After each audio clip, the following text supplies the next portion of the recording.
संसार वृक्षमारूढा पतन्ति नरकार्णवे यस्तानुद्धरते लोकान् तस्मै श्रीगुरवे नमः।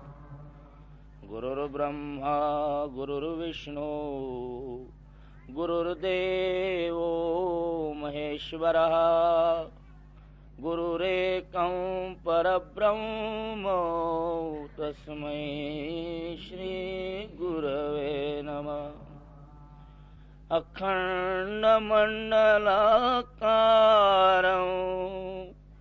व्याप्तं येन चराचरं तत्पदं दर्शितं येन तस्मै श्रीगुरवे नमः। निर्गुणं निर्मलं शान्तं जङ्गमस्थिरमेव च व्याप्तं येन जगत्सर्वं तस्मै श्रीगुरवे नमः।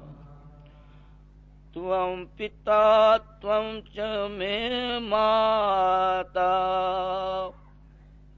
त्वं बन्धुस्त्वं च देवता संसारप्रीतिभङ्गाय तस्मै श्रीगुरवे नमः। यत्सत्येन जगत्सत्यं यत्प्रकाशेन भाति यत् यदानन्देन नन्दन्ते तस्मै श्रीगुरवे नमः। यस्मिन् स्थितमिदं सर्वं भाति यद्भानुरूपतः यत्प्रीत्या प्रियपुत्रादे तस्मै श्रीगुरवे। येन चेतयतो ह्येदं चित्तं चेतयते नरः जागृत् स्वप्न सुषुप्त्यादे तस्मै श्रीगुरवे। सद्गुरुनाथ महाराज। अगा मानस हे एक माझ्या स्वरूपी वृत्तिक करुनिघाली निष्टंक बुद्धी निश्चयेसी ये दोन्ही सरीसी मज माझी प्रेमेसी रिगाली तरी पावसी माते तुगा जे मन बुद्धी घर केले माझ्या ठाई तरी सांगे मग काही मी तू ऐसे उरे यया बोला काही अनारी से नाही आपली आण पाही वाह तू असेगा।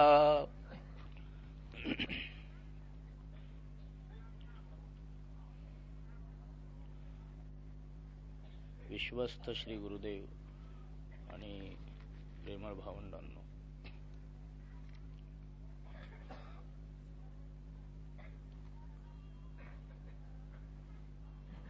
सुखाच्या कल्पनेतून कर्माच्या गतीनं मानवी जीवनयात्रा जन्मापासून मृत्यूच्या अवस्थेपर्यंत विश्वसापेक्षतेने प्रवाही असल्याचं आपण पाहतो। सुखाच्या कल्पनेतून उद्भवलेला प्रवास मृत्यूसारख्या भीषण दुःखात हा विसर्जित व्हावा हा मोठा दैव दुर्विलास आणि तरी पण प्रत्यक्षात आमच्या जीवनाचा आमच्या सुखाचा अंतिम भाव या विश्वाच्या सर्व अवस्थांचा त्याग, या सर्व विश्वातल्या सर्व सुखाचा त्याग हेच आमचं सुख असं पर्यायाने म्हणावं लागतं।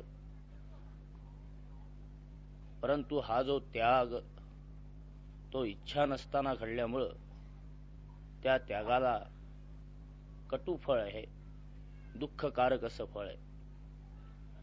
सर्व सुखाचा जर शेवट मृत्यूच्याच गर्तेत आणि खोल अशा खाईत होत असेल तर प्राप्त झालेल्या सर्व सुखाचा अर्थ आजही दुःख या संज्ञेलाच पात्र आहे, किंबहुना ती सर्व सुख महाभीषण दुःखाला कारण आहेत. याचा अर्थ असा की कल्पना सुखाची, कर्म ही सुखार्थ, गती ही सुखदशा पुरुषाची, पण परिणाम मात्र मृत्यूसारख्या भीषण अवस्थेचा. ही अशी दुर्दैना मानवी अवस्थेमध्ये, मानवी जीवनामध्ये प्रत्ययाला काय यावी, याला मूलतः कारण असं आहे की सुखाची जी धारणा आम्ही कल्पिली, सुखाची जी अवस्था आम्ही एकंदर आमच्या विचारामध्ये स्थिर केली, ती कल्पनाच मुळात सुख शब्दाने जरी आम्हाला काही विशिष्ट ज्ञान होत असलं तरी पण दुःखाच्या अवस्थेवर आधारित आहे. त्याला दुःखाच्या विचाराचं अधिष्ठान. मला विश्वात सुख प्राप्त व्हावं ही भावना आमची नाही, तर मी दुःखी आहे, ते दुःख माझं बाजूला सरावं या धारणेचा विचार आमचा आहे. हे दुःख सारावं याकरता म्हणून आम्ही प्रयत्नशील होतो आणि दुःख बाजूला होताच सुख लाभल्याचा एक आस्वाद एक क्षणभर आम्ही आपल्या ठिकाणी स्थिर करतो. म्हणून संपूर्णतया दुःख निवृत्तीचा मार्ग म्हणजे मोक्षाचा मार्ग असा एक समज आमच्या बुद्धीमध्ये आम्ही स्थित केला. पण ही दुःखाची जी काही व्यथा आहे ही सुखप्राप्तीची इच्छा करणाऱ्या पुरुषाची आहे का? दुःखाचा जो संबंध आहे तो सुख मिळावं या इच्छेचा जो पुरुष असेल त्याच्याशी त्याचा काही संबंध येतो का? किंबहुना मला दुःख मिळतं, दुःख लाभतं याविषयीचा विकार ज्याला कळला त्या पुरुषाचा संबंध मला सुख प्राप्त व्हावं या इच्छेशी तरी असू शकतो का? हा एक तार्किक प्रश्न उद्भवतो. सर्व मानव प्राणीच नव्हे, विश्वातल्या अनंत जीवांना एक प्रबल इच्छा आहे आणि ती म्हणजे प्रतिक्षणात मी सुखी असावं, प्रतिक्षणात मी आनंदी असावं, प्रतिक्षणात वास्तविकतः मी अमर असावं, अजर असावं, प्रतिक्षणात मी स्वतंत्रतेनेच नांदावं. ह्या सर्व इच्छा निर्माण होण्याचं मूलतः कारण जर काही असेल तर मानवांच्या आकारात किंबहुना विश्वाच्या आकारात नटलेल्या आनंदरूप परमात्म्याचा तो धर्म जागा झालेला स्वभावच वास्तविकता त्यातून व्यक्त होतो. माणसाने प्रथम परमेश्वराच्या सुखदशा धर्माचा स्वीकार केला. माणसाला प्रथम परमात्म्याच्या धर्माची प्रेरणा कळली आणि तो असं समजू लागला की मी सुखार्थ जगात जन्माला आलो, सुख प्राप्तिस्थ वास्तविकता माझा अवतार, सुख भोगावं म्हणून मी जगतो आहे. याविषयीचा विचार का? हा विचार येण्याचं कारण असंच आहे की त्याच्याच वास्तविकता शरीराच्या आकाराने नांदणारा आत्मरूप असलेला असा एक पुरुष आहे की जो सुखाचा ठेव आहे, सुखाचं केंद्र आहे. म्हणून सुख प्राप्त व्हावं, सुखदतेचा विचार त्याच्यामध्ये निर्माण होतो. सूर्यात जर प्रकाश नसेल तर भूतलापर्यंत प्रकाशाचं किरण येऊ शकणार. गंगेत जर पाणी नसेल तर पाटात कुठल्याही प्रकारचा जलप्रवाहाचं अत्यंत नर्तन आपल्याला प्रत्याला येणार. किंबहुना वाऱ्यात जर गती नसेल तर वायुकंप कुठल्याही भूतल प्रदेशावरती निर्माण केल्या जाणार. जी अवस्था प्रत्ययाला येते त्या अवस्थेचं जे मूलभूत स्थान आहे त्यात त्याची स्थिती आपल्याला पाहणं अत्यावश्यक ठरतं. आणि याचमुळे हा आत्मरूप पदार्थ चैतन्य भावाने जो आमच्या जीवनामध्ये खेळतो, बागडतो आणि विहरतो त्या पदार्थाचाच हा मूलतः धर्म आहे की मी सुखरूप आहे, मी आनंदरूप आहे, मी कल्याणकारी आहे आणि माझ्या जीवनामध्ये मी स्वतंत्र आहे. आत्म्याच्या गुणांचा आणि धर्मांचा स्वभाव मानवी प्रज्ञेपर्यंत पोचता झाला आणि माणसाला सुख हवं अशी इच्छा निर्माण झाली. सुखाच्या केंद्रातून सुखाच्या प्राप्तीचा विचार सुखरूप पदार्थांनी प्रथम केला, पण तो दूषित अहंकाराच्या एकंदर भावनेमधून माध्यमातून प्रत्ययाला आल्यामुळं ते सुख हवं या कल्पनेमध्ये त्याची गती त्याला एकंदर प्राप्त झाली. उदाहरण सांगायचं झाल्यास धनिक माणसाला जसं द्रव्य असूनही द्रव्य हवं असं वाटतं, याला मूलतः कारण आहे की द्रव्याचा विनियोग आणि उपयोग आपल्याकरता कशा स्वरूपाचा असावा, किती प्रमाण असावा याविषयीचा निर्णय घेणारी बुद्धी त्यांनी आपली संपवलेली असते आणि विश्वात असलेलं अवघ द्रव्य हे आपल्या ताब्यात कसं येऊ शकेल याविषयीचा विचार करायला तो प्रवृत्त होतो. तथापि विश्वातलं अवघ द्रव्य म्हणजे काय याविषयीचाही एक विवेक त्याच्या ठिकाणी अस्थिर असतो. विश्वातल्या सकल द्रव्याची सुद्धा कल्पना, सकल सुखाची सुद्धा कल्पना त्याची अनिर्णयित असते, अनिश्चित असते किंवा चंचल असते. आणि यामुळं विश्वातलं सारं द्रव्य मला प्राप्त व्हावं अशा पद्धतीची अत्यंत मोठी अतिमानुष इच्छा जरी त्यांनी प्रगट केली, प्रकर्षाने वास्तविक सिद्ध केली, तरी पण विश्वातलं द्रव्य म्हणजे काय हा प्रश्न जिथपर्यंत त्याला सुटत नाही ना, तिथपर्यंत त्याची ही इच्छा अमर राहणार आणि अतृप्त राहणार. त्याच्या या इच्छेचं स्वरूप हे सातत्याने वास्तविकतः न मरणारं राहणार, परंतु दुःख स्वरूप होणार.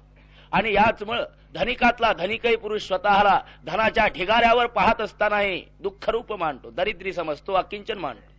याला मूलतः कारण आहे.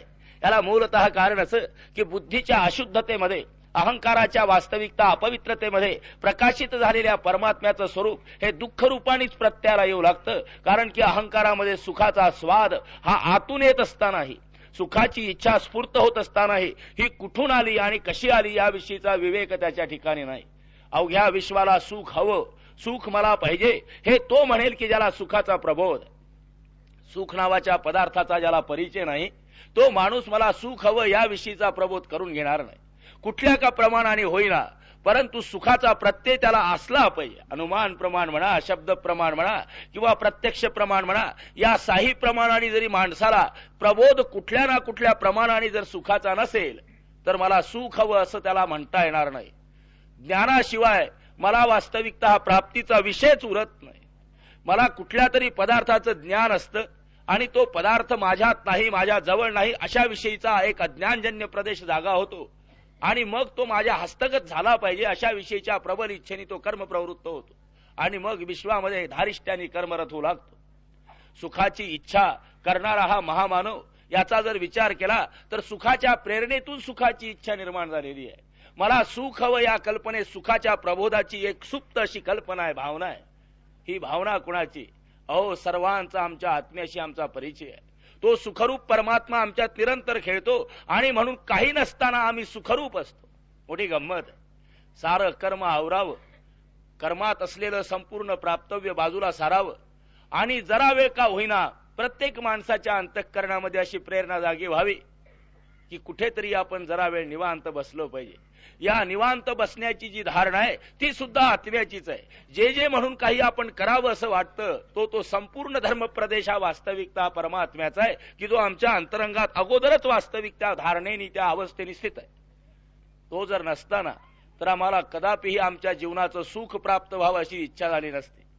आम्हाला आनंद व्हावा, मी आनंदरूप व्हावं, मी व्यापक व्हावं, मी विस्तारावं, कौटुंबिक इच्छा सुद्धा परमात्म्याच्या भावना आहेत म्हणून होतात.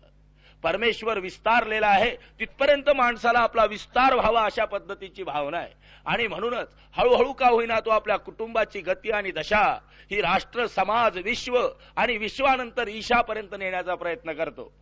त्या पद्धतीने त्या माणसाच्या बुद्धीचा विकास झालेला असतो. परमेश्वराच्या शुद्धतम अवस्था जसजशा बुद्धीत प्रकाशित होतील, त्याच्या अहंकाराच्या शुद्धीकरणाच्या माध्यमातून ज्या वेळेला परमात्म्याचा प्रकाश बाहेर येऊ लागेल तसतसा परमेश्वराचा शुद्धतम धर्मच वास्तविकता त्याला हवा असा होऊ लागतो आणि विश्वरूप मी व्हावं. ज्ञानदेवांच्या बुद्धीचा प्रकाशच परमात्म्याच्या स्वरूपाने जेव्हा नटला ना त्यावेळेला त्यांच्या इच्छेत एक खळखळून जाग आली आणि ते असं म्हणू लागले, हे विश्वची माझे घर, सारं जग माझ्या उदरात मी साठवलेलं आहे आणि जगाच्या उदरात मी आहे, हृदयात मी आहे. हे म्हणण्याचं कारण एकच आहे की विश्वात्मक अशा पद्धतीचा जो काही परमात्मा तो स्वस्वरूपानेच वास्तविकता त्यांनी अनुभवला आणि भोगला आणि तोच वास्तविक प्रत्यक्षपणे इंद्रियांच्या माध्यमातून त्यांनी स्वीकृत केला. आमच्या अशा एक भ्रामक कल्पना आहेत, मी त्याला शास्त्रीय संभ्रम नेहमी म्हणतो. त्या भ्रामक कल्पना अशा की आम्हाला या जगात इंद्रियातीत पुरुषाचा परिचय इंद्रियांनी होऊ शकणार नाही, परंतु आश्वासन देऊन मी आपल्याला असं सांगू शकेल, संतांच्या भाषेनेही पण आपल्याला असं एकंदर प्रमाणतः सिद्ध करता येईल की इंद्रियाने जो प्रबोध होतो तो इंद्रियातीतच असतो, इंद्रियासहित कधीच नसतो. आपण हे थोडं जर ध्यानात घेतलं तर आपल्या लक्षात येऊ शकेल. इंद्रिय जेव्हा इंद्रिय प्रवृत्ती टाकतात तेव्हाच प्रबोध नावाची अवस्था अंतरंगात निर्माण होते. इतपर ज्ञानस्पंदना जागी होत नाही. इंद्रियांच्या इंद्रिय प्रवृत्ती जेव्हा शैथिल्याला येतात त्याच वेळेला ज्ञानस्पंदना यथार्थ भावाने बुद्धीमध्ये आपलं काही विशिष्ट कार्य घडवीत असतात. नाहीतर माणसाला ज्ञान नावाचा पदार्थ कळला नसता. एकाग्रता, तल्लीनता, इंद्रियारहित जेव्हा वास्तविक इंद्रियांचं कार्य सुरू होतं इंद्रिय प्रवृत्ती रहित विषयच त्या इंद्रियाचा जेव्हा विषयरूप इंद्रिय होतात त्यावेळेला कुठे माणसाला ज्ञान नावाचा पदार्थ हस्तगत करता येतो. इंद्रियानी एखाद्या विषयाचा विषयरूप विषयनिष्ठ प्रीती संकल्पाने स्वीकार केला म्हणजे इंद्रियाची जी काही प्रवृत्ती असेल ना ती बाजूला सरते आणि ती बाजूला सरताच तो इंद्रिय प्रवृत्तीचा स्वतंत्र प्रदेश न राहता विषयाच्याच आकाराने विषयाच्याच संवेदनेने विषयाच्याच स्पंदनेने आमचा इंद्रिय वास्तविक आमच्याशी संलग्न होतो संबंधित होतो. त्याला म्हणायचं आहे इंद्रियात विषयनिष्ठ निर्माण झालेली ज्ञान स्पंदन. तथापि आमचं जीवन हे ज्ञातव्य आणि अज्ञात अशा दोन भागात विभागल्या गेल्या असल्यामुळे इंद्रियांना कळण्याची स्थिती जेव्हा असते त्यावेळेला आम्हाला वास्तविकता स्वस्थता आलेली असते. पण ही स्वस्थता इंद्रियांना कळून गेल्यानंतर पुन्हा जागी होते आणि मग आम्ही असं म्हणतो की माझ्या इंद्रियांना हे ज्ञान झालं, माझ्या इंद्रियांनी मी याचं ग्रहण केलं, माझ्या इंद्रियांनी याचा स्वीकार केला. इंद्रियातीत पुरुषाचा परिचय, इंद्रियातीत पुरुषाशी संबंध आमची इंद्रिय आणायला या बाजूनी सुद्धा वास्तविकता समर्थ आहे. संतांनी दुसरी बाजू मांडलेली, तीही बाजू वास्तविक मोठी मनोहर. ते असं म्हणतात की अरे या इंद्रियांचे धर्म सारखे बदलताना दिसतात ना. आज इंद्रियाचं जे ज्ञान आहे तेच विशाल आणि विस्तृत स्वरूपाचं होताना आपण पाहू शकतो की नाही. बालपणातही हीच इंद्रिय होती, पण बालबुद्धीचा जसजसा ज्ञानकंप विस्तारू लागला तसतशा इंद्रियाच्या स्पंदना सुद्धा नवोदित ज्ञानाशी संबंधित झाल्या. सागराला बालबुद्धीने पाहावं त्यावेळेला एका पाण्याच्या लाटांचं अत्यंत भीषण मृत्यू आहे अशी कल्पना त्याच्या बुद्धीमध्ये जागी व्हावी. पण तारुण्यात पाहावं तेव्हा सागराच्या विलासाचा तो अत्यंत मोठा असा उद्भव आहे असा त्याचा समज व्हावा. वृद्धांनी पाहावं तर निसर्गाचा तो स्वच्छंद क्रम आहे असं त्यांनी म्हणावं. याचा अर्थ असा आहे की बुद्धीत प्रकाशित झालेल्या अनंत स्पंदना ज्याच्या त्याच्या इंद्रियामध्ये वास्तविकता त्याचं ज्ञान जाग करीत असतात. म्हणून या विकसनाचं कार्य आमच्या इंद्रियांचं सातत्याने सुरू आहे.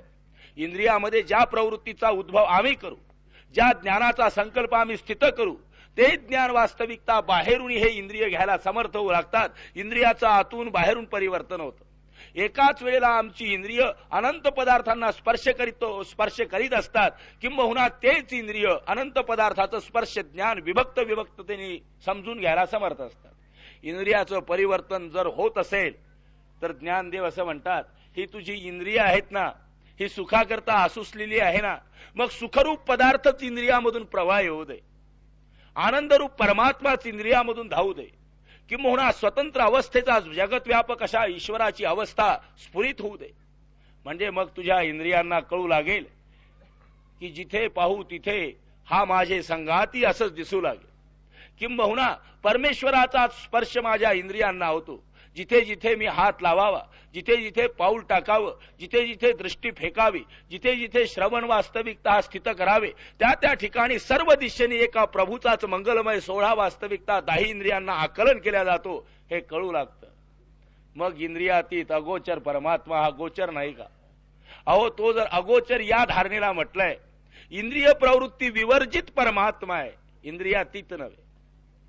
जेव्हा परमात्म्याचा प्रबोध इंद्रियांना होतो तेव्हा इंद्रियांच्या नैसर्गिक प्रवृत्ती बाजूला होतात आणि ती इंद्रिय भगवंताची होतं. म्हणून त्याला इंद्रियातीत म्हटलेलं आहे.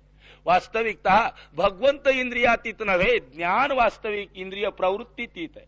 म्हणून इंद्रिय प्रवृत्ती विवर्जित अवस्था जेव्हा इंद्रियांना येते तेव्हा ती इंद्रिय स्थिती ही भगवंताची होते.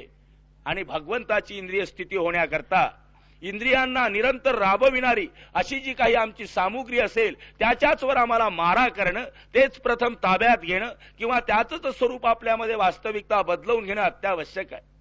या आनंदरूप भगवंताचं आमच्यामधून प्रकाशित होणाऱ्या अवस्थेचं दर्शन आमच्या अशुद्धतम अशा माध्यमातून होत असल्यामुळं हा परमात्मा विश्वरूप सुखरूप असा असतानाही आम्हाला तो दुःखरूप भासतो. दुःखाची अवस्था त्यात आम्हाला प्रत्याला येते.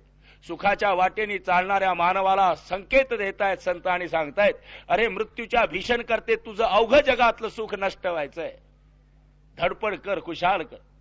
सुखार्थच वास्तविक तू जगावं आणि राहावं असा निसर्ग आहे आणि तुझ्या आत्म्याचाही तो दिव्य संकेत.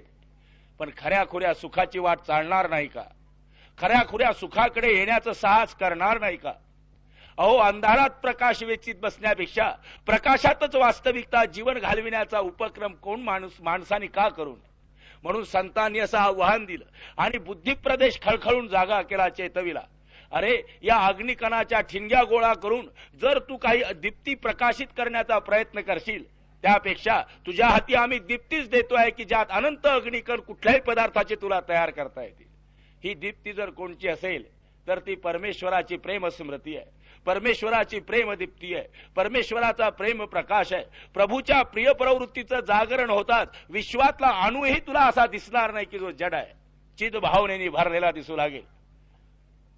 सागरामध्ये आंघोळ करणाऱ्या पुरुषांनी लाटेच्या स्वच्छंद अवस्थेतही ओलं व्हावं हा सामान्य निसर्ग आहे. त्याला सागराच्या सरपटणाऱ्या पाण्यातच बुडालं पाहिजे असं नव्हे, अत्यंत मोठ्या अशा उत्सवाने उल्हासाने वर उसळलेल्या लाटेतही त्याच्या ओलेपणाचा त्याला आनंद आहे. कारण की पाण्याच्या ऊर्ध्वगतिक लाटा असो व अधोगतिक अवस्था असो, पण एकाच जलाच्या गुणधर्माने जिथपर्यंत त्या भरलेल्या आहे तिथपर्यंत आंघोळीचा आनंद अनुभवू इच्छिणारा पुरुष त्यात भेद करीत नाही. तो अभेदपणे लाटेत आणि सागरात पाहतो. कारण ओलं करण्याचा धर्म दोघांच्याही स्थितीत.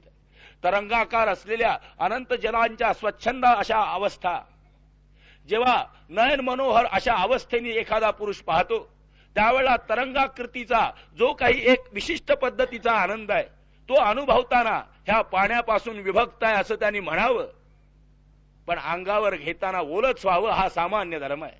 नाही म्हणतानाही जर तो यात पाणी नाही असं म्हणेल, ह्या पाण्याचे तरंग पाण्यापासून विभक्त आहे या पद्धतीचं एक मोठं ज्ञान जरी त्यांनी आपल्या ठिकाणी गृहीत धरलं ना, तरी ओलेपणा वाचून तो राहणं कठीण. जर तरंग आणि तुषार त्याच्या अंगावर आदळत असतील तर त्याच पद्धतीने अंतरंगातून त्याच पदार्थाचा जर एकंदर पुरस्सर प्रांत झाला, एकंदर तोच संवेद्य धर्म हा त्याच्या अंतरंगातून बहिर्मुख झाला, बहिर्गत झाला, बाह्य प्रदेशामध्ये क्रीडू लागला आणि खेळू लागला, तर विश्वातल्या सर्व अवस्था एका परमात्म्याची रूपडी पाहायला मिळतील. किंबहुना प्रभूचं ते दर्शन दिसू लागेल. परमात्मा शांत आहे, सुशाल. परमात्मा विशाल आहे आणि अत्यंत प्रकाशी आहे. परमात्मा आनंद रूप आहे आणि स्वतंत्र आहे. परमात्मा सुखरूप आहे आणि मंगल आहे, पवित्र आहे. पण आमचं जीवन अलबत याच्या विरुद्ध गतीने प्रवाही झालेलं आहे. सुखाच्या वाटेवर मृत्यूची खाई आम्ही खणून ठेवली. पवित्रतेच्या विहारात वास्तविकता अपवित्रतेचा मानसिक गोंधळ आम्ही अनुभवतो. किंबहुना मांगल्याच्या आणि पावनतेच्या कल्पनेतच वास्तविकता आमच्या अतिशय पतितत्वाचा पाठ आम्ही गिरवितोय. हे असलं भ्रष्ट आणि नष्ट जीवन आम्ही का जगावं? आमच्या जीवनात जर अमौलिक असा संकेत परमात्मा देतो, संतांच्या माध्यमातून आमचं जीवन उन्नत करण्याकरता त्यांना जर प्रेषित करतो आणि त्याही संतांनी आपल्या परमेश्वराचीच गुणगाथा आणि विचारगाथा अक्षरांकित आमच्या करता करावी. राणा डोंगरातून फिरून वास्तविक आमचं जीवन उजाळण्याकरता त्यांनी आपल्या बुद्धीचा प्रकाश आमच्या हृदयापर्यंत पोहोचविण्याचं कार्य करावं. आम्ही ते वाचावं आणि बाजूला ठेवावं, पण तद्विषयक अनुषंगाने आमचं जीवन घडविण्याचा प्रयत्न करू नये. तो उल्हास आमच्या जीवनात का येऊ नये? आमच्या बाहूतून त्यांचंच प्रेम का स्फुरित होऊ नये? सामान्य द्रव्याकरता की जे द्रव्य वास्तविक माणसाच्या प्राकृतिक धर्माची व्यवस्था नीटनेटकी जिथपर्यंत आहे तिथपर्यंतच उपयोगाचा आहे. पण मृत्यूच्या खाईत दडून असलेल्या राजे लोकांचा सुद्धा धिंगाणा उडाले. राजा महाराजांना सुद्धा जेव्हा एक कथा आहे अशी, अनंत सुखाचा विलास उपभोगणाऱ्या मोहम्मद गझनीची ती एक ऐतिहासिक कथा आहे. हा पुरुष संपूर्ण विश्व ताब्यात घेतो. विश्वात असेल नसेल तेवढं द्रव्य हरण करतो. अकिंचन ते अकिंचन असलेल्या पुरुषाचा दुसरा माणूस आपल्यापेक्षा गरीब आहे असं जेव्हा माणसाला वाटतं, तेव्हा एक आसुरी आनंद माणसाला प्राप्त होतो. असुरांचा आनंद असाच, देवांचा आनंद असा आहे दुसऱ्याला सुख देऊन तो आनंदी होतो. मानवाचा आनंद असा आहे की आपण सुखी होऊन आनंदी होतो. दानवांचा आनंद असा आहे की दुसरा दुःखी पाहला तर तो आनंदी होतो. म्हणून या पद्धतीचा आसुरी आनंद उपभोगणारा हा गजनी जेव्हा द्रव्याची रास मरण्याच्या खाईत पहुडल्यानंतर पाहतो ना, त्यावेळेला आपल्या दासांना सांगतो की अरे तो मी कमाविलेल्या द्रव्याचा ढिगारा तरी माझ्या उशाशी आणून ठेवा, एक वार मला बघू द्या आणि मरू द्या. केवढी कष्टमय दुर्दैन आहे. वास्तविक या पद्धतीचं मरण न पत्करता वीराचं मरण तरी पत्करावं, संतांचं मरण तरी पत्करावं. मृत्यूला आम्ही आलिंगन देऊ त्यावेळेला मृत्यूचं स्वरूप बदलू शकेल एवढं तरी आमचं प्रेममय असं दिव्य दर्शन असावं. परमात्म्याच्या स्वरूपाचा प्रबोध जर हृदयात दाटला ना, तर मृत्यूचं आलिंगन हेच विष्णूच्या स्वरूपाचं दर्शन ठरू लागतं. मृत्यूच्या अवस्थेतच वास्तविक किंवा देहपाताच्या स्थितीतच मोक्षाची वाटचाल आहे असं आम्हाला कळू लागतं. मृत्यू आणि मोक्ष याच्यात फारसा फरक नाही. मोक्ष आणि मृत्यू याच्यामध्ये जो फरक आहे तो एकच आहे की मृत्यूच्या क्षणामध्ये मी दही काय ही कल्पना आमची सुटलेली नसते, पण देहपाताच्या पूर्वीच जो देहापासून वेगळा झाला त्या पुरुषांनी देह सांडताच तो मुक्त झाला असं आम्ही समजतो. मुक्तता आणि मृतता या दोन अवस्थेमध्ये वास्तविकतः स्वतंत्रतेने आणि स्वइच्छेने शरीर त्यागण्याचा एक धर्म आहे आणि दुसऱ्याच्या आक्रमणाने शरीर सोडावं लागण्याचा एक धर्म आहे. कालाच्या आक्रमणाने आणि कालाच्या सत्तेने जेव्हा आम्ही शरीर सोडतो त्यावेळेला आम्ही मरण पावतो, मृत होतो. पण आमच्याच इच्छेने, आमच्याच वास्तविकता आनंदाने, आमचा विलास म्हणून जेव्हा परमात्म्याला प्रभूला आमचं शरीर समर्पित करतो ना त्यावेळेला आम्ही मुक्त होऊ लागतो. समर्पणाची व्यथा मानवाच्या जीवनामध्ये जसजशी वास्तविक विशाल रूप धारण करेल तसतसं त्याचं जीवन अमृत तत्वाने भरू लागतं. हे समर्पण सर्वतः जेव्हा माणूस करतो त्यावेळेला आतलाच परमात्मा सर्वतः त्याच्या इंद्रियातून विकसित होऊ लागतो. पण हे विकसित होण्याकरता अहंकाराचं माध्यम शुद्ध केलं पाहिजे. विश्वाकडे पाहण्याची नजर ही पवित्र व्हावी, ही समजून होणार नाही हे निसंशय लक्षात ठेवा. आम्ही पुष्कळदा असं म्हणतो की हे जग परमात्म रूप आहे, जे जे दिसे भूत ते ते जाणी भगवंत. यामध्ये आम्ही मानावं का हा प्रश्न जर आपण विचारला तर मी असं म्हणेल हे मानून जमणारं त्रांगडं. असा कोण बहादूर पुरुष आहे की ज्याने शेजाराचा मुलगा मानून आपल्या मुला इतकं प्रेम त्याच्यावर केलेलं आहे? कठीण गोष्ट आहे, शक्य नाही. हृदयाचा जो काही प्रत्यक्षानुभव आहे त्याला एक प्रमाण आहे, त्याला एक अवस्था आहे आणि व्यवस्था आहे. पण हृदयामध्ये एखाद्या विशिष्ट अनुभवाची व्याप्ती सातत्याने करीत राहून त्यावेळेला त्याच्यात एक विशिष्ट ज्ञान निर्माण होईल, पण प्रत्यक्षता मात्र घडणार नाही, ती त्याच्यापासून वेगळी राहील. कारण यात आपल्या पुत्रावरती प्रेम करण्याची जी प्रवृत्ती आहे ती मानवांच्या नैसर्गिक अवस्थेच्या दर्शनाची आहे आणि शेजाऱ्याच्या पुत्रावरती पुत्र म्हणून प्रेम करण्याची जी कल्पना आहे ती बुद्धीनी हृदयात कोंबलेली आहे. तो हृदयाचा स्पंद नव्हे, बुद्धीचा स्पंद आहे. म्हणून जेव्हा विवेकाने आम्ही परमात्मा घेतो ना, विवेकाने विश्व परमात्म रूप असं जाणतो, तेव्हा आमच्या वास्तविकतः विश्वाला आक्रमण करणाऱ्या प्रवृत्ती जाग्या होतात आणि संपूर्ण विश्वातून दंभखोर वृत्तीने संपूर्णतया आमचं सुख निर्माण करण्याची लालसा आमच्यामध्ये येऊ लागते. म्हणून ज्ञानदेवाने असं सांगितलं, अर्जुनाला भगवान कृष्ण असं समजावतात की अरे कौरव सुखी व्हावे, शांत व्हावे, त्यांनाच राज्य राहावं, हे तुला करता येणार नाही, हे त्यांनाच करावं लागणार आहे. उद्धरेत आत्मनात्मानमचाच न्याय विश्वामध्ये प्रसरूत. त्यामुळं त्यांच्याच अंतरंगात निर्माण झालेल्या सुखद अवस्थांचा स्वाद ते चाकू शकतील, तू त्यांना सुखवू शकणार नाही. तुझ्या अहंकृतत्वाच्या वल्गना आहेत. तू संन्यास जरी घेतला तरी ते मरणार आहे. तू संन्यास घेतला आणि राज्य जरी प्रदान केलं तरी हे राज्य ते करू शकणार नाही. ते दुर्बल झालेले आहे, ते मृत्यूनी बांधलेले आहेत, किंबहुना मरणाने ओढून नेण्याकरता आपल्या बाहू त्यांच्यापर्यंत पोचत्या केलेल्या आहेत. याचा अर्थ फक्त एकच आहे की अर्जुनाच्या संन्यासाने किंवा अर्जुनाच्या युद्धाने कौरवांच्या संबंधात कुठलाही फरक न होता अर्जुनात बदल व्हायचा होता. तो अर्जुनाचा बदल आहे. पण अर्जुनात तेव्हा बदल होऊ शकला की जेव्हा श्रीकृष्णांच्या संबंधात त्याच्या सकल वृत्ती केंद्रित झाल्या. परमात्म्याच्या भावात, परमेश्वराच्या सगुण साकार अवस्थेमध्ये जेव्हा आमचं संपूर्ण शरीर, दैहिक भावना, मन आणि बुद्धी ह्या सर्व समर्पित होतील त्यावेळेला तो परमात्मा या सर्व आकारामध्ये कसा स्वच्छंदतेने नटलाय आम्ही पाहू शकू. सूर्याकडे पाहताना अनंत किरण माणसाला दिसतात, पण प्रत्येक किरण शोधत मात्र सूर्य आम्हाला हुडकता येणार नाही. नजर आमची एकंदर बंद होऊ लागेल. पाण्याच्या अत्यंत मोठ्या जलाशयामध्ये कण आम्हाला प्रत्यक्षात अनुभवता येतो, पण एक एक कण हुडकीत महाशयापर्यंत पोहोचण्याचं कार्य जर आम्ही करू लागलो तर निश्चित असं समजावं की आमचा बुद्धिभ्रंश होऊ लागलेला आहे. म्हणून या विराट स्वरूपात परमात्मा हुडकण्यापेक्षा एका कुठल्या तरी केंद्रस्थानात आपल्या संपूर्ण अवस्थांचं समर्पण होऊ दे, म्हणजे ते केंद्रस्थानच विश्वरूपाला कसं नटलेलं आहे हे कळू शकेल. इतपर समजणं संभवनीय नाही, असंभव आहे. म्हणून सगुण भक्तीचा उल्हास ज्ञानेशाने केला. अहो, ज्ञानाची निष्ठा होती. निर्गुणाच्या गावावरून सगुणाचं दर्शन करणारे ते पुरुष होते आणि सगुणाच्या अवस्थेत नांदून निर्गुणाचा प्रबोध मांडणारे ही साहित्यिक होते. याचा अर्थ असा आहे की निर्गुणाचं स्पंदन आहे पण आविष्कार सगुणाचा आहे. सगुणात निर्गुण नांदतं आणि खेळतं.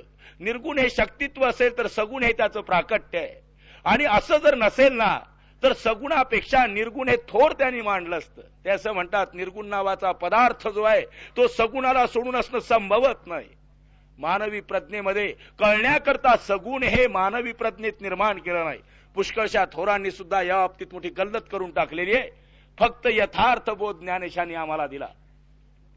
महाराष्ट्रात झालेल्या संतांची ही महाथोरवी आहे. कुठल्याही प्रांतात आणि राष्ट्रामध्ये या पद्धतीची भाषा, या पद्धतीचा विवेक, या पद्धतीचा अनुभव प्रत्ययाला येणार नाही. आपण वाङ्मय वाचा म्हणजे आपल्याला लक्षात येऊ शकेल. थोरांनी सुद्धा सगुण हे केवळ आम्ही निर्गुणाप्रत जाण्याकरता मानलेली स्थिती आहे असा एक काहीतरी अट्टहासी समज करून घेतलेला आहे. मला असं सांगायचंय, असं जर असेल तर बाबा रे, निर्गुण नावाचा पदार्थ तुझ्या शून्य बुद्धीत प्रकर्षाने आलेला आहे. तेव्हा बुद्धीचं बोधव्य हे शून्यत्वाला आणणं म्हणजे जर तुझं निर्गुण असेल तर निसंशय समज परमात्म्यापासून तू हजारो कोस दूर फेकल्या गेलाय. मग भ्रमित परमात्म्याच्या काल्पनिक मोक्षामध्ये तू विहार, त्याच्यामध्ये खुशाल ना. समाधीच्या कल्पनात्मक आनंदामध्ये तू खुशाल वास्तविकता आपल्याला पहुडून घे. परंतु ती सत्याची अवस्था नव्हे, सत्याचा संबंध नव्हे, ती वैदिक धारणा नव्हे. आणि म्हणूनच मी आपल्याला असं म्हणू शकेल, महाराष्ट्राचे हे संपूर्ण विश्वावर महान थोर उपकार आहे. ज्ञानेशांचा संपूर्ण विश्वावर हा प्रकाशाचा झोत आहे की ज्या प्रकाशात जो जो कोणी येईल ना त्याला यथार्थ भगवंताची कल्पना एकंदर निश्चयाने कळू शकेल. आणि तो असं समजू लागतो की अरे, माझ्या हाताला जे कळतं ते सत्प्रमाण आहे, ती वास्तवता आहे. ही वास्तवता बाजूला सारून काल्पनिक संभ्रमात जर मोक्षाची वाट चालत असशील ना तर आपलं जीवन भ्रष्ट करून घेशील. आपल्या जीवनात ऐहिक आणि पारमार्थिक वास्तविक दोन्ही अवस्थेने दुःखच निर्माण करून घेशील. पारमार्थिक माणूस दारिद्र्याने पोळतो. परमेश्वराचा भक्त असून जर त्याला दुःख सांडत नसेल तर त्याने आपल्या परमेश्वराची भक्ती जरा तपासून घ्या. प्रभूच्या सुखाच्या सान्निध्यातही जो सुख उपभोगू शकत नाही, अरे काय काल्पनिक वास्तविकता निर्माण झालेल्या दुःखाच्या सागरामध्ये आपल्याला सुख प्राप्त व्हायचंय. परमेश्वराचा भक्त जर हा दुःखी असेल तर निसंशय की त्याच्या भक्तीचा वास्तव अत्यंत मोठा कल्पना समुद्र निर्माण झाले. अशा काल्पनिक अवस्थांचा धिक्कार केला, प्रत्यक्षतेला स्थान दिलं. आणि ती प्रत्यक्षता याची देही याची डोळा जर साधायची असेल तर आम्ही काय करावं याविषयीचा विवेकच वास्तविक ज्ञानदेवाने आमच्या हाताशी दिला. त्यांनी अशी स्पष्ट कल्पना दिली, वैकुंठाच्या वाटा आम्ही मोडत नाही, पण वैकुंठीचा भूलोकापर्यंत आणण्याकरता त्याच वाटेचा अवलंब आम्ही करतो. मार्गावरून येणारा आणि जाणारा हे दोन असतील पण मार्ग एक आहे. आणि यामुळं वैकुंठाप्रत जाणारा मानव हा जर वैकुंठात जाऊ शकतो काही विशिष्ट प्रयोगाने, तर विशिष्ट प्रयोगाने वैकुंठीचा खाली सुद्धा आम्हाला आणता येईल. आणि तोच प्रयोग ज्ञानदेवाने केला. या भगवंताला हृदयातून बाहेर आणावा, स्वच्छंदपणे आपल्या पुढ्यात खेळवावा आणि नांदवावा, हे गोपीचं साम्राज्य या संतांनी पाळलं. या गोपींचा वास्तविकता उल्हास त्यांनी जाणला आणि साऱ्या गोकुळात खेळणारा तो नंदकिशोर त्यांच्या नजरेत भरला. आणि त्यांनी ताळलं की ज्या न्यायाने या गोपिकांनी हा कृष्ण तयार केला, ज्या न्यायाने गोपाळाच्या हृदयातला आत्माराम नंदाचा बाळ झाला, त्याच न्यायाने आमच्याही हृदयाचा आत्माराम ह्या विश्वामध्ये आम्ही क्रीडवू, खेळवू आणि नाचवू. आणि तो पंढरीत त्यांनी नाचवला. वाळवंठात त्याला खेळविलं, बागडविलं, आपल्या सान्निध्यात फिरविला, एव्हाना आपल्या कर्मातही गुंतविला. आणि आमच्या समोर साक्ष ठेवली आहे. इतिहास तो सत्प्रमाण आहे, सत्य आहे, त्यात कल्पना नव्हे. आमच्या स्वप्नावल्या किंबहुना आमच्या जागृतीच्या संपूर्ण दशा ह्या कदाचित भ्रामक असतील, खोट्या असतील, पण त्यांच्या एकंदर अवस्था मात्र त्यांचं हे परमात्म स्वरूपाचं दर्शन इतकं प्रत्यक्ष होतं. आणि ते प्रत्यक्ष होतं म्हणूनच सकल विश्व हे दुरावत असतानाही, साऱ्या विश्वाने एका कड्यावरून त्यांना लोटून दिलं असतानाही, देशाच्या महाजाळा उठत असतानाही प्रशांत चित्त तो पुरुष आपला राखू शकला. कुठल्याही प्रकारचं चित्त अस्थिरतेला येऊ दिलं नाही. क्रोधाच्या ज्वाळा थोर पुरुषातही जाग्या झालेल्या आहेत. जेव्हा सारं विश्व अत्यंत मोठ्या अशा द्वेषाच्या ज्वाळा उठवून त्या पुरुषाला जाळू लागतात ना, तेव्हा त्याचंही चित्त होरपळतं. पण एकच महात्मा, एकच ज्ञानेश असे होते की ज्याच्या चित्ताची सुशांत अवस्था परमेश्वरा इतकीच व्याप्त होती. किंबहुना जसं भगवंतानी चांडाळाच्या ग्रही सुद्धा त्याच्या शरीरात राहून नांदावं, सज्जनांच्या गृहात सुद्धा त्याच्या आकारानेच सज्जनतेचा उपभोग घ्यावा, साधूच्या शरीरातही साधुत्व अनुभवावं आणि मूर्खांच्या एकंदर हृदयात आणि कर्मातही मूर्खपणाने त्यांनी एकंदर आपल्याला दूषित करून घ्यावं, हे प्रभूचं जसं लाघव, प्रभूची जशी ही प्रशांत अवस्था तशी ज्ञानेशाची ती धारणा होती, स्थिती होती. तो पुरुष आम्हाला शिकवितोय, तो पुरुष आम्हाला सांगतोय की अरे तुमचा प्रपंच अवश्य करा. तुमच्या प्रपंचाची भीक मागणारा भगवंत मी तुम्हाला दाखवित नाही. तुमच्या प्रपंचाचा संहार करणारा कालपुरुष परमात्मा मी तुम्हाला सांगत नाही. तुमचा प्रपंच अत्यंत उदात्त आणि दिव्य करणारा परमात्मा तुमच्या पुढ्यात आणावा हीच वास्तविक त्यांची लालसा होती. अहो, ज्या जर परमात्म्याकरता प्रपंचाची धुळधाण उडत असेल तर असा नतद्रष्ट परमात्मा आपल्या बुद्धीतून हाकून द्या आणि सरळपणाने सरळ मनाने असं निस्संश लक्षात ठेवा की त्याचं प्रेममय स्वरूप आहे. तो आपल्या लाडक्या लेकरांचा किंबहुना अत्यंत प्रिय अशा पोरांचा धिंगाणा करावा अशा इच्छेचा नाही. तो आपल्या मुलाचं जे सुख असेल ते प्रदान करावं. आपला मुलगा आपल्या प्रत आणावा. आपला मुलगा आपल्या स्वरूपाने नटवावा. आपल्या सामर्थ्याने एकंदर गाजवावा. आपल्याच लौकिकाने तो प्रतिष्ठित करावा आणि आपल्या स्वरूपाने सुंदर करावा अशा विचाराचा तो महत्पिता आहे. आणि असा परमात्मा ज्ञानेश आमच्या स्वाधीन देतात. असा भगवंत वास्तविकता संत आमच्या पुढ्यात आणण्याचा प्रयत्न करतात आणि त्यांची हीच प्रबल इच्छा आहे तुमचा प्रपंच सुखाने करा. पण तो दुःखरूप आहे असं वाटतं ना तुम्हाला? अरे, ज्याला तुम्ही आपलं मानलं तो पाहता पाहता कोणीतरी येतो आणि तुमच्यापासून लांब घेऊन जातो की जो कधी भेटू शकणार नाही. अशी दुर्दशा तुमच्या प्रपंचाची का? श्रीहरीपासून तुम्ही वंचित झाला म्हणून, त्या अमर पुरुषापासून तुमची बुद्धी तुम्ही भ्रष्ट करून घेतली म्हणून. खुशाल मरेपर्यंत तुम्ही हे भोगा, पण मरण्याची दशा जिथपर्यंत खुंटणार नाही ना तिथपर्यंत स्वाभिमानाच्या गर्तेत खुशाल मी मोठा आहे लहान आहे या वल्गना करा. पण त्या कालाच्या झोतात कालाच्या ओघामध्ये त्या भ्रष्ट होतील, प्रच्छन्न होतील, नष्ट होऊन जातील. आणि मग मात्र आक्रंदनाशिवाय हे भगवंता, जसा औरंगजेब मरणाच्या वेळेला म्हणतो, जेव्हा संपूर्ण विश्व हे दुरावलं आहे असं त्याला कळतं आणि मृत्यूच्या शय्येवर पहुडलेलं आपलं स्वरूप तो पाहतो, तेव्हा अल्लाचं नाव घेऊन सांगू लागतो की हे अल्लाह, आता ही जीवनाची नाव कोणत्या थडीला लागेल नदीच्या हे सांगता येत नाही. 2 थडे आहेत, पापाची आणि पुण्याची. या पापाच्या थडीवरून माझं संपूर्ण जीवन गेलं. अनंत जीवांचं निर्दालन केलं. स्वसुख जरी अनुभवलं नाही, धर्मार्था जरी मी एकंदर विवेक केला तरी पण मी मांडलेला तो धर्म तुझा होता की नाही हे तुलाच माहिती. मोठा आस्थेनी आणि करुणपणाने वास्तविक तो बोलू लागतो आणि आपल्या पापाचे डोंगर तो डोळ्यासमोर पाहतो. मरण्याच्या खाईत राजा सुद्धा घाबरलेला आहे आणि त्यावेळेला शुकाचार्यासारखा एक नग्न पुरुष तिथे येतो. मोठी गंमत.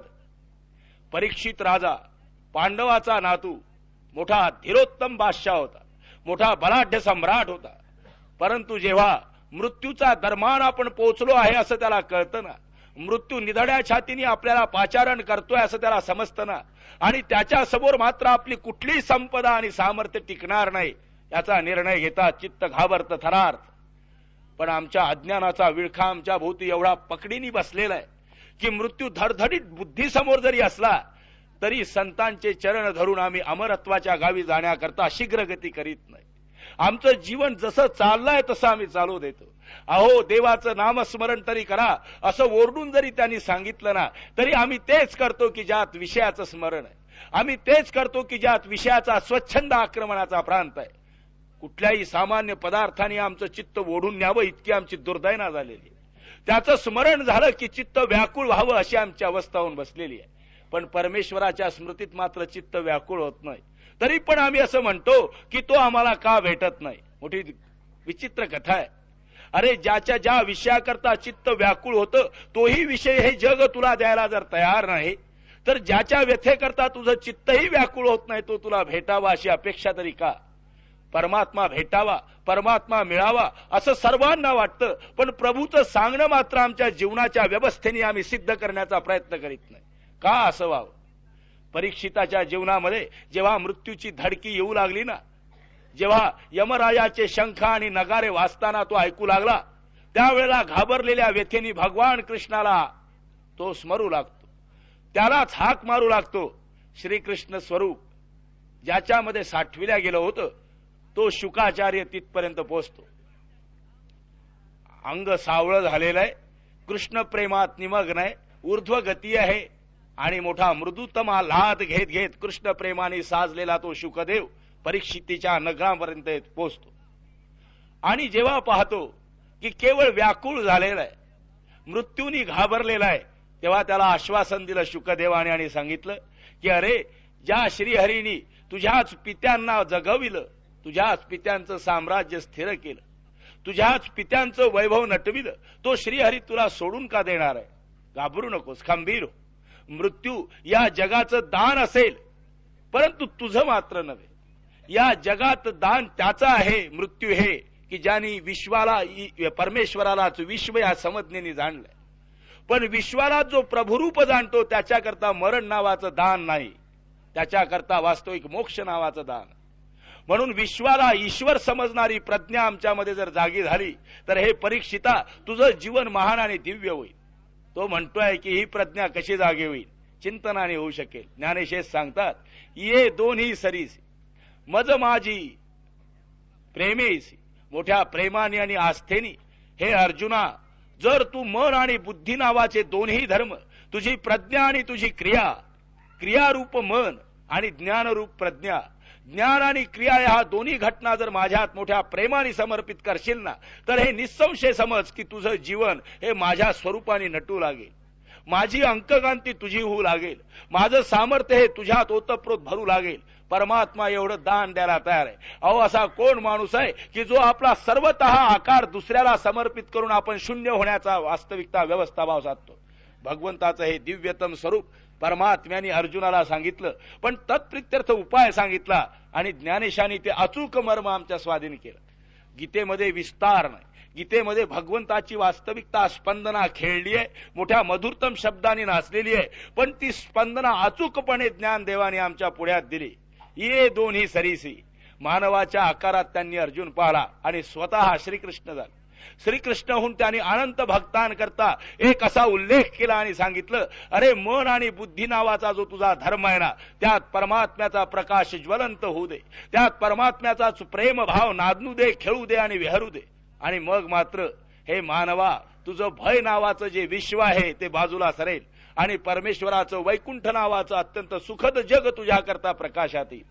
अहो, याच जगामध्ये तरळाकार अवस्थेची एकंदर सुखद अवस्था आहे.